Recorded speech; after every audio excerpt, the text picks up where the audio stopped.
Hey, folks, I believe that this episode is for you if you're a boomer, if you're a male boomer in particular, because I want you to feel uplifted. I want you to feel appreciated, but I want you to also know that you are a part of the problem as well as we understand the solution. I've gone through a lot of things my own self with my own family, and that's why I'm no different and no better than any one of you that are watching or listening to this broadcast of this episode. So, again, if any of that makes sense to you, this episode is for you because we're going to look at men today versus men of yesterday. I'm talking about the everyday man, I'm talking about the family man, and how standards or how things have changed overall. And I think it's really important because in many cases, it simply gets overlooked. So let's get started. I am Sir Charles Carey, formerly known as a peak performance strategist, content creator, and songwriter. But we have shifted, and it's not so much about where we have shifted, because today our focus is peak performance, but in the healthcare focus. But as it relates to healthcare, you got to think about what is healthcare. It's not just all medicine and broken bones. It's also mindset, psychology, the emotional intelligence, things of that nature. And this is why today's topic is so important for men, because I believe with all that I know, because I am a man, that our feelings, our thoughts, our expectations, our desires in so many ways have been suppressed. So I want to start off just by making some comparisons to the men or fathers of yesteryear with the men and the fathers of today. Now, I'll say this honestly to start off. I believe that many men deserve the bad rap that they've given. There may be reasons for why they have gone through the things they've gone through, and I get that. There are reasons, but a lot of times there have been excuses as well. And amidst the reasons and the excuses, there has been misunderstanding or miscommunication. And unfortunately, that has impacted the entire family dynamic, in addition to several other components. When I say several other components, I'm talking about best practices, changing times, expectations, the rise and fall of policies and procedures, uh, influences of a technology, if you will. However, at its core, because as simplistic as it can be, then we can broaden out into other areas. But at its core, we are all responsible for the decisions we've made. And unfortunately, some of us make decisions that are irreversible. I know in my own personal life, I've made decisions that have been irreversible, that have impacted all my children. And I cannot tell you from the depths of my heart how I guess I could say, or should say, I wish some of those things were different. But at the same time, if many of those things were different, would I be even making this broadcast? Would this episode be something that would be in my purview? And, is it something that would be a part of my life? All of my experiences, milestones, or whatever, beyond a certain point or after a certain point, would they be relevant? And would they be messages that I would be sharing? And you see, that, how can I say it simply? That's where the rubber meets the road. I think sometimes the hardships that we experience, those actual hardships are the very things that make a difference in our outcome. It's all about the journey, not the destination. So, had I not had any trials, any hurdles, any tribulations, would this message be coming from this individual? And I don't know, because I had to have those trials, and I had to have them because of the decisions I've made. And that's something us men have to come to terms with. And as that is concerned, it does not matter whether you're a boomer or any other generation. When we all make decisions, there are consequences. And those consequences, more than likely, will impact someone or other people in general, and that's possibly across the board. So we have to see that. You see, the old school men, they were more blue collar, hands on. They either worked as laborers, they worked in the field, they did something that was, I guess, less appealing. The optics were not the way things are today. And today, if you look at men and how men move in society, we're definitely across the board. And I don't mean that it just happened all of a sudden. This has been happening for some time. And even way back in the older days, when I'm talking about men working in the fields, all men did not work in the field. There are many men that worked in a quote unquote business setting. But today, specifically, we have probably more men than ever that are doing white collar or business oriented work than ever before. And when I say business, it's not to diminish a person that works in a gas station or in a mechanic shop, or that's an HVAC person, or that's a plumber, or that's an electrician or carpenter. Those are businesses also. But I'm talking about blue collar versus white collar. And because of technology, many of us are willing to use our minds more than our labor, more than our physique to get the job done. Although a trade is still very viable and very needed today. And for those that are not college people that are coming up, if you're not in my generation and you don't feel that you're college bound, it's understandable. And not only is it understandable, but it's also commendable that you possibly work in a trade. And why would you do that? Because maybe that's more suitable for your skill set, your mindset, your interest, and something that you can carry long term. Everyone isn't designed for college, and everyone isn't designed for the same set of circumstances just because that's trendy or that's a fad. So, again, when you look at the big scheme of things, a laborer as a father or as a man in general versus today dealing with tech and white collar work, there are stark differences. They're on two different ends of the spectrum, and there's nothing wrong with any of those things. But the truth of the matter is, or as we continue to move forward, there are a lot of other differences. And again, it does impact us. So let's look at back in the day, men didn't quote unquote raise the children. I mean, they did, generally speaking, but that was normally a task. And I don't even know if it was verbalized because I was a kid. I don't know if it was verbalized, but the mothers took care of the home. They were the homemakers, whether they worked or not, whether they did babysitting or not, whether they cared for their parents or not. The mothers reared the children. They were more hands-on with the children. And the fathers, again, did that outside of the homework or blue collar work. And they were, quote unquote, the breadwinners. They came home and provided, right? And the mother kept the household up. That was the old school method. Of course, until the women's lib generation or era, when women started becoming more employed. Now, I do know that, yes, during the war times that women were waxing with the USO and they did all sorts of jobs to help when the United States was at war with other nations. I do know that.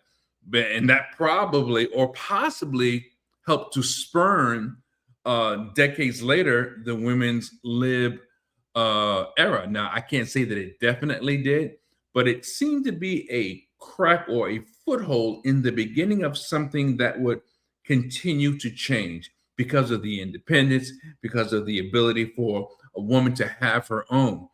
So that was back then.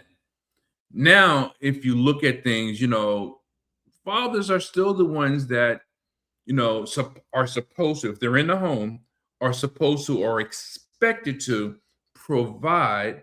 But because of the women's lib era, a lot of times fathers and mothers equally take care of the home, yet the mothers still sort of do the child rearing, right?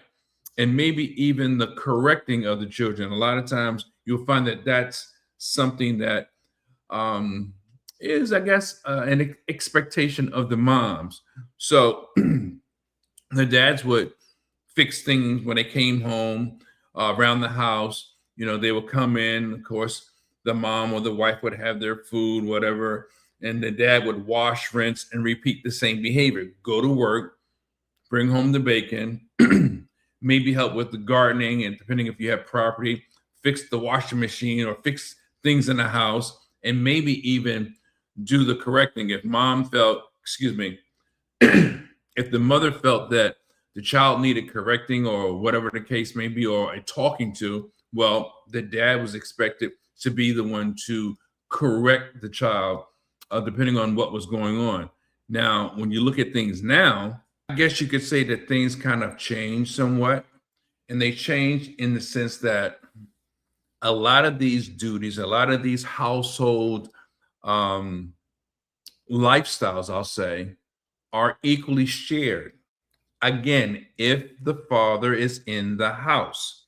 Now, if the father is not in the house, unfortunately, the mother in many cases takes on the role of the mom and the dad. And we all know that there may be many children that have been raised by their mothers only, male and female children, but it's not the same and it does not provide the balance of a boy seeing by example or being raised with a father in the home. And more, unfortunately, families seem to be divided. Divorce rates are much higher, which creates more imbalance, which lends itself to more potential dysfunction. Now, there was no guarantee that if the father was in the house, that there would not be dysfunction. But let's be honest with ourselves. If the father was in the home, talking about old school, there was probably more of a balance.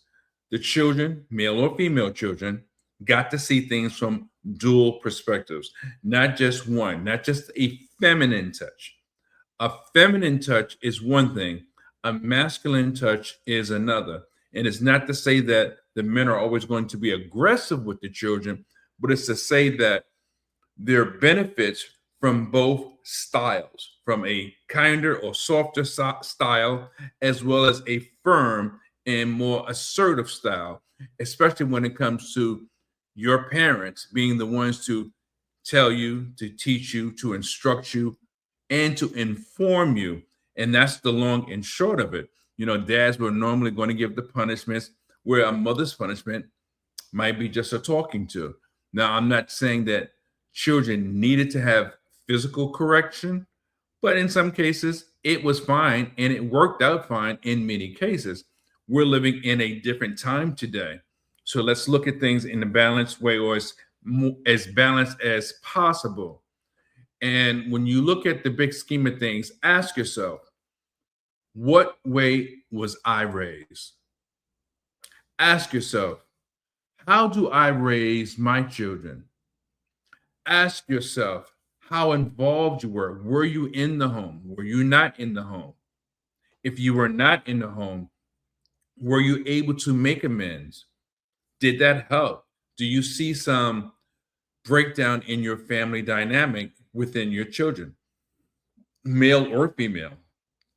Do you see that maybe by how things played out as your children were growing up, whether you were in the home or not in the home, that there were things that could have been done differently? And you see, I have something I call being open, honest, clear, and direct. I wrote it in my book. I believe it was Aligned by Design. And in the book, I talk about the importance of being open, honest, clear, and direct. And the reason for that is because when you are open, there's no hidden agenda. When you all are honest, you don't have to remember to retell the story. And when you are clear, it allows things to be easily understood and digested.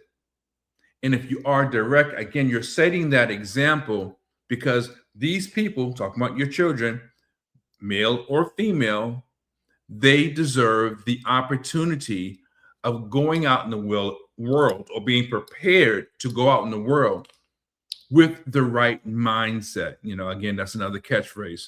The right mindset is all you need, right? But that's critical, because if you really care about your children, which I think most of us do, you want to prepare them as best as possible. And you cannot prepare your children as best as possible if you're not open and honest with them. Of course, age appropriate, but you have to prepare them. You want them to understand what the world is about, how the world will view them, and possibly some of the obstacles that may be in their way when they are ready to live life on life's terms. And there's no ifs, ands, or buts about it. As they are ready to live life on life's terms, there will be challenges. And knowing that there will be challenges, you should prepare your children as best as possible. Now, it seems to me, again, back in the old days, I'm talking about the differences. Fathers today versus fathers of yesterday, right? What is the role you play, right? That's the name of this. What's my role? Today's man. Fathers of yesterday, in some cases, seem to be removed of dealing with their daughters. I'm not saying that they didn't deal with them or didn't interact with them, but the mother was more like the nurturer of the girls. And I'm not saying the mothers did not care about their sons, but the women dealt with the girls and the men dealt with the boys. So the father might take his son to work. The father may go out in the backyard and show his son the engine in the car, or tell him about yard work or things like that, or just fixing up the fence post or things of that nature, where the girls did the opposite, right? The women did the opposite. They did more feminine things, and the men did more masculine or hands-on things. And again, there's nothing wrong with that, but people did what they thought was best at that time. As Maya Angelou says, when you know better, you do better. So even though I may have seen those types of things and wondered, why mom would maybe talk to my sister about this and that, maybe she was talking about the feminine hygiene. Maybe she was talking about when women go on their periods and things like that. Now, it's not that I'm not going to eventually know, but I don't need to know about a girl's hygiene. So in many cases, it makes sense that the mothers dealt with the girls and the men dealt with their sons. Now, I'm not sharing something that maybe you don't know, but sometimes we have to have perspective, especially if or when your children grow up and you have challenges. They don't understand this. They don't understand that. But they have, see here, when I talk about being open, honest, clear, and direct, that gives your children the opportunity, again, to really be prepared for life on life's terms. Now, if there's something about their character, their personality, or their temperament that they don't embrace it, no, it's not your fault. And no, you should not be blamed for it. But the only thing you can do at whatever age or whatever stage in your relationship is to try and make sense of it. Now, a broken family or a dysfunctional family, or dysfunctional and broken, that could be a huge task. And when I say huge, I mean astronomically huge. Why? Because there are different influences that impact all of us. And there's nothing like influencing a young mind or a younger mind as it goes out into the world. And a lot of times you may find that a lot of children, secretly or quietly, they've always wanted their parents to be together. What's wrong with that? Not a daggone thing. But if the open, honest, clear, and direct approach has been implemented, there's always the opportunity that hopefully they can have some understanding if things are not better within a broken and dysfunctional family. So again, fathers are not mothers. A man's role in the family dynamic is not going to be like a woman's role. Again, women have a kinder discipline, usually a softer approach on the family or within the family dynamic, where a lot of men have the opposite. Now, again, dads aren't wrong, but it's helpful for a dad to have a balance of his assertive and maybe aggressive self. And it's good that a mom may be softer and kinder, but that she has firmer approaches at some point.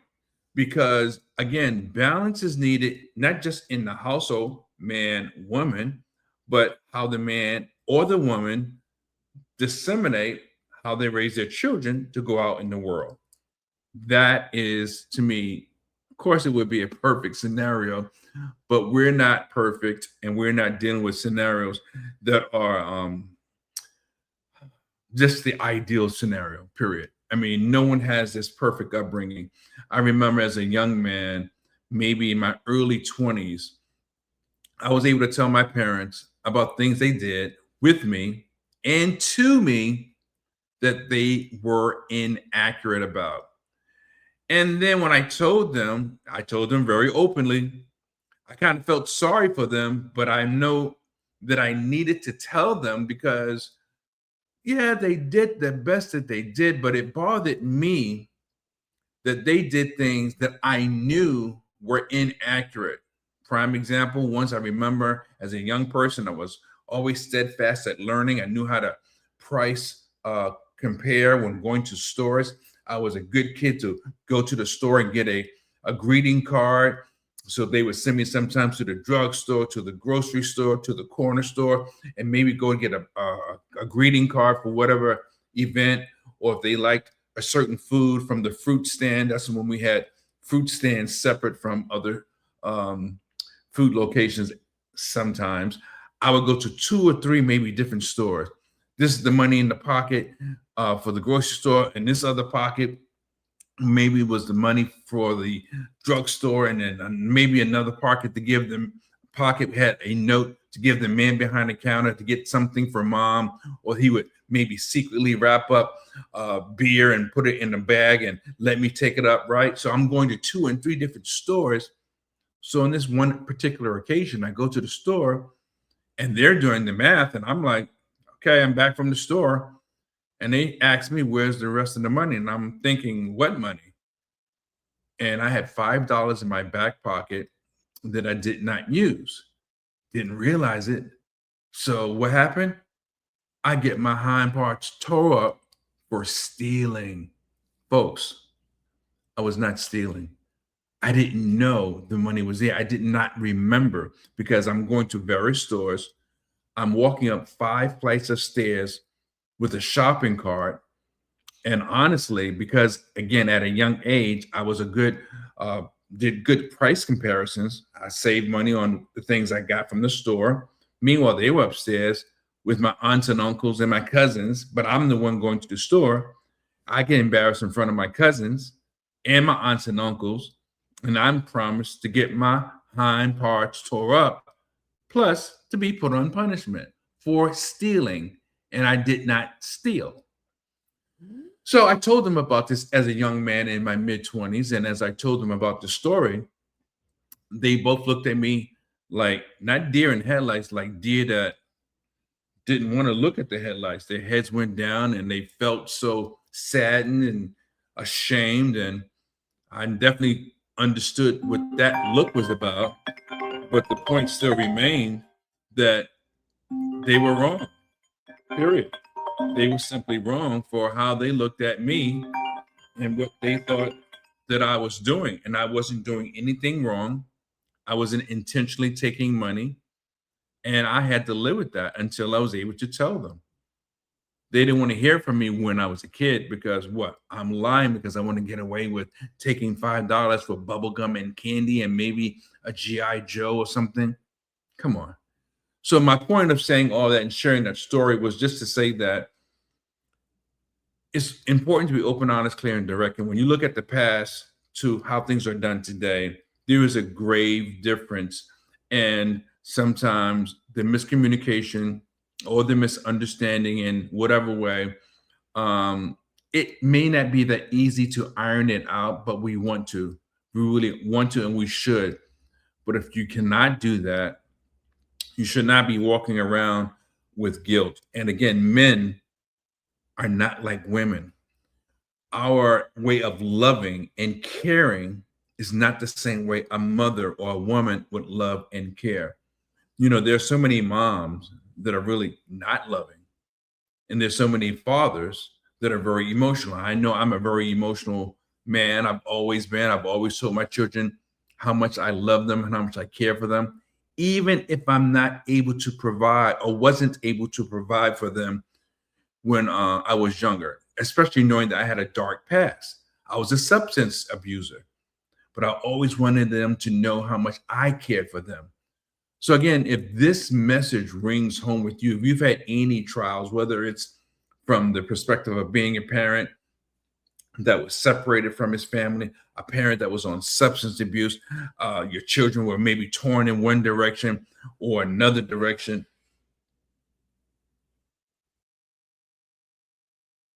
I just heard something. So my point still is, regardless of what you may have heard or thought, if there's problems in your family dynamic, you can't create miracles, but you can try to mend things. But when we cannot mend things, the only thing we can do is do the best that we can to be the best versions of ourselves. And if you felt that you could relate to this message, or you had different viewpoints about this message, I'd love to hear what you thought and what your questions were. If you agree, disagree, please post it and let's have a conversation about it. And as I always say, you've got to be willing to radiate the brain and change the game. No matter what, no matter how, it makes a big difference. Just be honest with yourself about who you are, how you are, and what your goals are, and fix things if you can. And if you can't, you got to come to terms with accepting it and to keep moving forward. Have a great day.